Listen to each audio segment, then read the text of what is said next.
we have reached an agreement on a 90-day pause and substantially move down the tariff levels.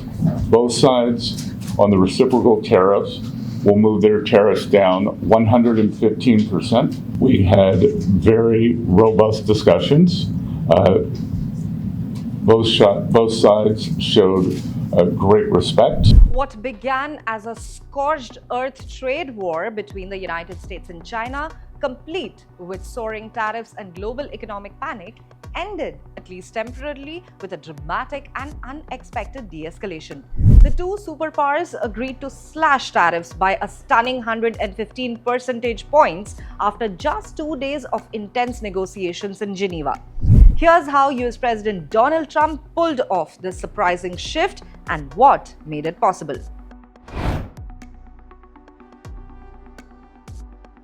After months of tariffs and tough talk, Trump pivoted by deploying two of his most level-headed and respected negotiators, US Treasury Secretary Scott Bessent and US Trade Representative Jamieson Greer. Market insiders and foreign counterparts alike viewed the move as a sign that the administration was finally serious about doing a deal.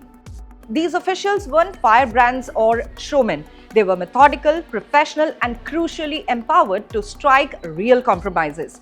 Their presence signaled a change in tone and it helped build trust at the table.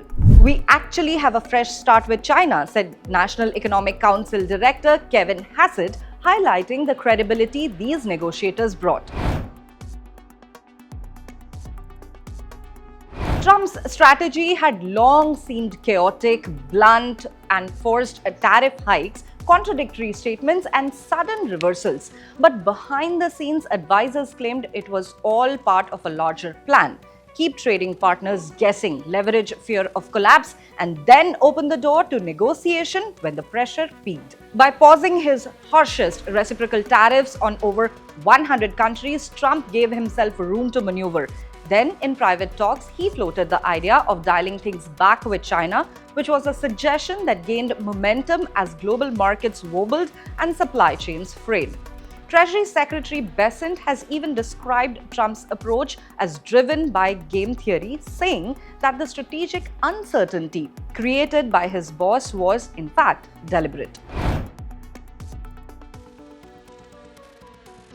Trump's decision to de-escalate hasn't been born out of idealism. It was a calculated response to flashing red alerts from nearly every corner of the economy. Bond markets were sounding recession alarms, executives were warning of inflation and layoffs, and retail shelves were facing the risk of serious shortages. Amid growing fears of a domestic and global meltdown, Trump reversed course.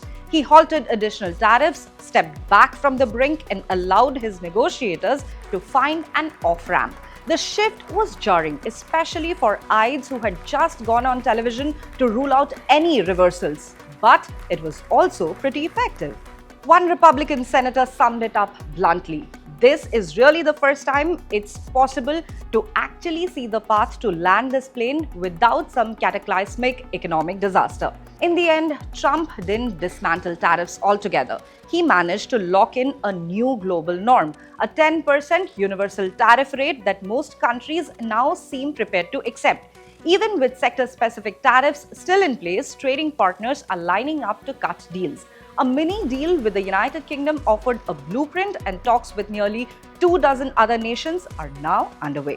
Trump's team insists this was the plan all along. Use pressure to bring people to the table, then cut deals on America's terms. Whether or not that narrative holds, one thing is clear: Trump's unique blend of brinkmanship, flexibility, and timing has reshaped the global trade landscape. As Trump himself put it, "People have never really used trade how I use trade." For more updates on the US and China trade deal, stay tuned to the official YouTube channel of the Indian Express.